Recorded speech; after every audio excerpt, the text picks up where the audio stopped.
First పార్ట్‌లో చూపించినట్టు నేను పెయింటింగ్‌నైతే కంప్లీట్ చేసిన తర్వాత తీసుకోవాల్సిన కేర్ చాలా ఇంపార్టెంట్. పెయింట్ అయిపోయింది కదా! అయిపోయినట్టుగా కాదు.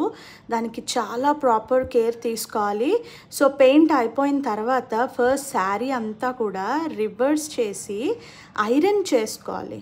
చేసుకున్న తర్వాత దాన్ని మొత్తం ఇలా వాటర్‌లో ముంచి ఒక లైట్ డిటర్జెంట్‌ని తీసుకొని, అంటే ఎక్కువగా మైల్డ్‌గా ఉండాలి. హార్ష్ పౌడర్స్ అలా కాకుండా మ్యాక్సిమం లిక్విడ్ డిటర్జెంట్స్ అయితే ఇంకా బెస్ట్.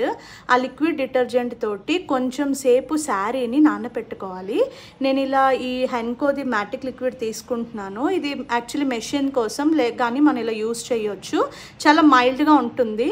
అండ్ దాన్ని కాసేపు నానబెట్టిన తర్వాత మంచి వాటర్లో వాష్ చేసి, దాన్ని ఎక్కువగా హార్ష్గా పిండేయటం అలాంటివి చేయకుండా జస్ట్ అలా నార్మల్గా వాష్ చేసి నార్మల్గా నీడలో ఆరబెట్టేసుకోవాలి. అది కూడా రివర్స్ చేసి, రివర్స్లో ఎండిపోయిన తర్వాత మళ్ళీ దాన్ని రివర్స్లోనే ఐరన్ చేసుకోవాలి. గుర్తుపెట్టుకోండి, వాషింగ్కి ముందు ఒకసారి, వాషింగ్ అయిన తర్వాత ఒకసారి మనం ఐరన్ చేసుకోవాలి. అది కూడా రివర్స్లోన.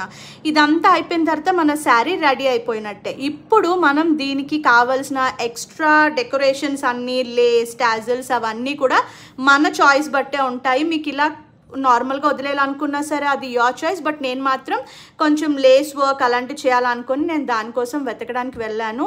సో, నాకు ఎలాంటి లేస్ దొరికింది, దీని లుక్ నేను ఎలా టర్న్ చేశాను, ఇంకా అక్కడక్కడ నేను చిప్స్ వర్క్ కూడా చేశాను. ఇవన్నీ కూడా పార్ట్ 3లోన మీకు ఫైనల్ లుక్ చూపిస్తాను. ఇంకా మీకు ఏమైనా ఈ శారీ పెయింటింగ్స్ మీద డౌట్ ఉంటే కామెంట్ చేసి